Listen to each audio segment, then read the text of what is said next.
Hey, rich friends, it's your girl Cha. Reporting live from the Money Mantra, and we are back with another Forex education video. The purpose of this channel is to help as many people as possible become independent and profitable traders. So if that's you, you are definitely in the right place. I do want to give a shout out to all of my new and returning subscribers because you guys are really helping my channel get bigger by sharing the videos, by leaving comments, and just by really interacting with the content. So I really appreciate it.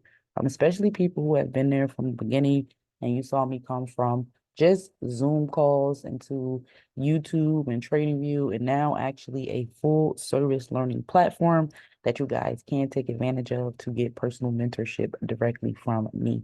Now, the Money Mantra has graduated to a subscription-based personal mentorship platform, and there's all types of interactive content that you can use to really take control of your trading journey. So I'm super excited about that.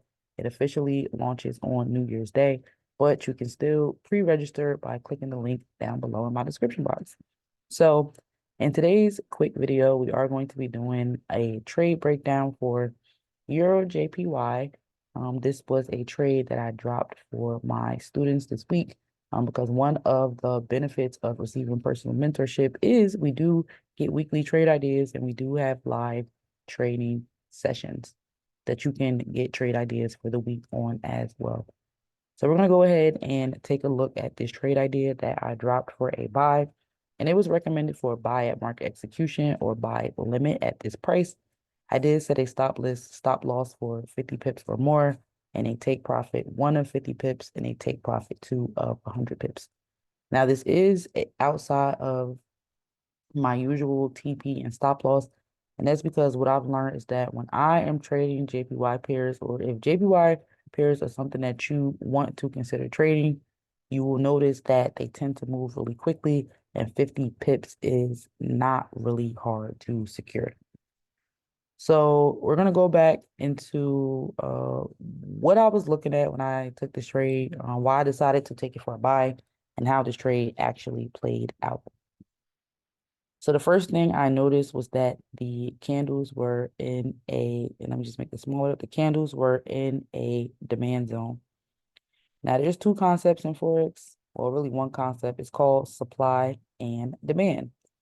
Now you'll notice that whenever the candles are in a supply or resistance zone, the market will be going up. It will stop going up and then it'll start to turn around. So that's how you know the market is running into resistance or a supply zone is being created, which we can see here and we can also see here. It was going up and then it abruptly stopped. It was going up and then it abruptly stops. Now, the opposite of supply is demand. The market will be going down. It'll stop at a certain point and then it'll turn around and go up. So I noticed that my candles were actually closer to my demand zone than my supply zone. So that's the first confirmation that I took for a buy. Now, usually my EMAs will be a major deciding factor because when the candles are below the EMAs also act as a ceiling, letting me know that there's also resistance there and price will be going down versus when the candles are above the EMAs like here, where they act as a trampoline and the market will go up. So that did make me a little bit unsure because although the trend was down, the market was in the demand zone. And the market has to be in the demand zone in order to turn around. So I was a little bit conflicted when I looked at the top half of my chart, but the bottom half gave me a little bit more confidence to take the buy, which is what I end up doing. So on my momentum indicator and my stochastic indicator, they're two different things, but they're both line indicators. Now you'll notice when the momentum is facing up or the stochastic is facing up, like here, that is going to be reflective of the market going up as well, versus when my momentum is facing down and my stochastic is facing down, that is reflecting that the market is going down as well. So if we look over here, we can see our momentum was facing up. It had a lot of energy. Our stochastic was also facing up. And I love to see that my numbers are above 50.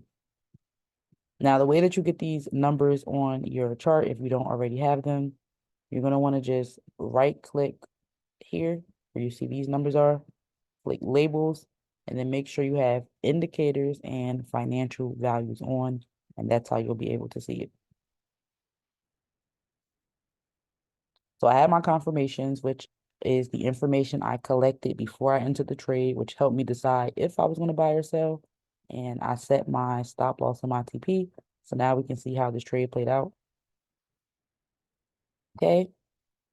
We can see that it didn't really take that long for this trade to actually hit TP.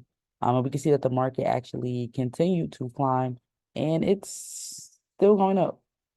It's still going up. So this was a great trade idea. We were able to secure 100 pips in this one trade, which is awesome.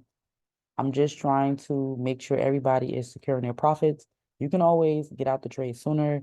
You can get out the trades later. But as long as you are securing profits along the way, that's going to be really important. And it's something that I emphasize to my students. So if you are interested in becoming a student and receiving personal mentorship and actually getting into these trades before they happen, right? You want to get in on the action. Make sure that you do register for personal mentorship.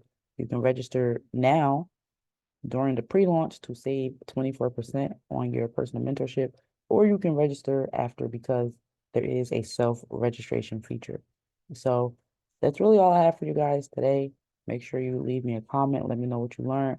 Give me a thumbs up. Share this video with another trader and subscribe, right? If you haven't already subscribed. But until next time.